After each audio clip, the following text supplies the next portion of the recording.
My name is Prince Manga and I'm a student of Leeds Beckett Business School. Today in this video log, I'll be discussing my interpretation of marketing myths, marketing orientations, micro and macro environment. What is marketing? Marketing is the managing process responsible for identifying, anticipating, and satisfying customers' needs, stated by the CIM in 2014. Also, marketing can also be businesses understanding who their customers are, being able to identify what they require now in the future, and ultimately satisfying their needs. For example, Tesco. Tesco has developed as one of the UK's most famous supermarket by satisfying its customers' needs and expectations by having secure, nourishing food at reasonable prices, which has only been done by maintaining its popularity, by listening to its customer feedback, and also by acting in response to their needs. Tesco introduced a club card scheme. By doing this, they were able to identify the needs of customers and produce sufficient sales by fulfilling those needs. By introducing the club card scheme, Tesco sales has risen by 5.9% to 21.8 billion in the UK and 5% profit increase to 1.2 billion for the 6 months ending in 28 August 2015. The first myth I'll be discussing is a satisfied customer is a loyal customer. People often confuse satisfaction with loyalty. A satisfied customer is someone that is happy with the product/service they've purchased, and also their expectations and needs have been met. Where a loyal customer behaves in a loyal way, such as they became a regular, repeated customers and recommend a company's product to their friends and family. In some cases, a loyal customer will be willing to pay extra in order to purchase a product with a particular brand on it.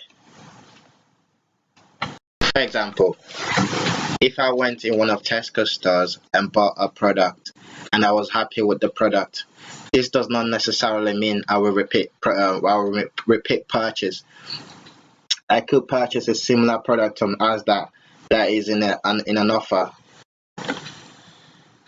This emphasized that however happy I was with my purchase, satisfaction is not a prime factor that keeps me loyal to Tesco. The next myth I'll be discussing about is a big name brand can sustain a higher price.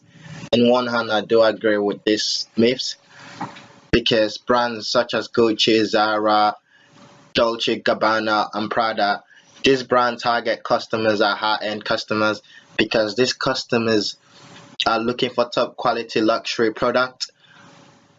Therefore, the price is not concerned to them as they will be willing to pay whatever price. Therefore means that these brands can sustain a higher price. However, McDonald's, known to be one of the most recognized fast food in the world, yet their prices are reasonably low and affordable. This illustrates that it's not all about the brand and its price, it's whether or not the customer sees that product or service as being affordable or worth it to them. The next myth I'll be discussing about is advertising always affects sales. Advertising is a powerful marketing communication tool used by many businesses to fulfill the promotional task, such as increase market sales, to create a reputation, service reliable, to build over. In one hand, I do agree with these myths because John Lewis sales figures during the festive month of last year risen by 16.1% to 318.4 million because of an increased investment in advertising. This included internet marketing, email marketing, TV, and social media marketing. The next myth I'll be discussing is a strong brand is invisible. In one hand, I do agree with this statement solely because recently Volkswagen, known to be one of the best car manufacturers in the world, and their cars are known to be one of the most reliable cars in terms of fuel and emission consumption. Volkswagen is still invisible in the car industry because the company also owned Bentley, Bugatti, Audi, and Lamborghini. Therefore, it's hard for them to go completely bust because it is likely that all these big name brand companies will go into administration as they are high end cars, and therefore the demand for them are very high.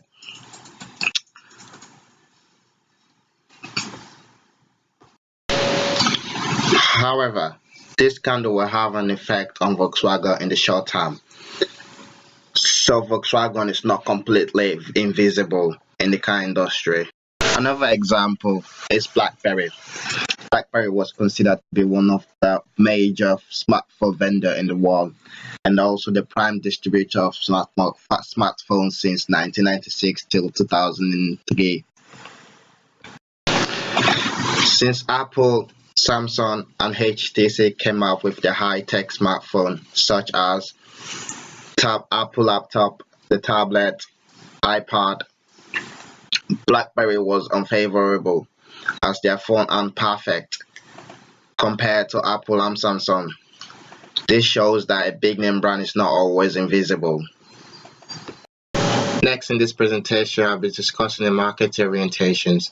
The four marketing orientations are production, product, sales, and marketing. What is marketing orientation? Marketing orientation means that a business reacts to what customers want. The decisions taken are based solely on the information gathered.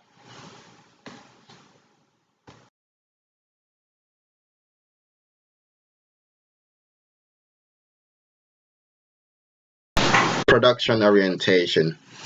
Businesses such as Primark and Poundland mass produce.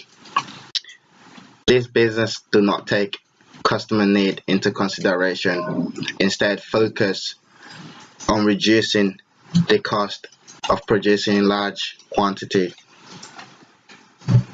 Sales orientation. This orientation means that businesses' focus is to produce the item and sell it to target market somehow.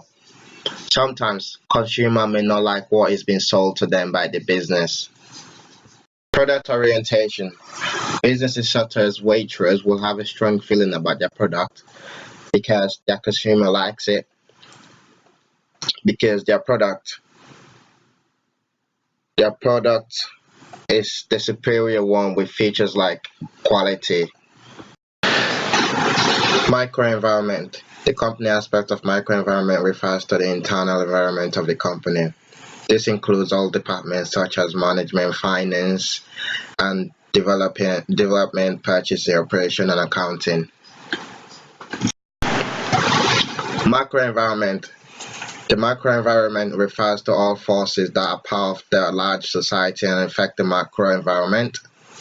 It includes concepts such as demography, economic, natural resources, technology, political, and cultural, stated by the CIM in 2014.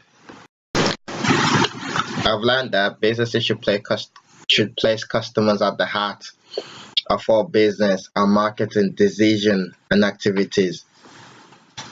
I've also learned that to have a marketing orientation, all staff are responsible for supporting the marketing concept. Thanks for watching my presentation, Marketing Myths and Reality. Goodbye.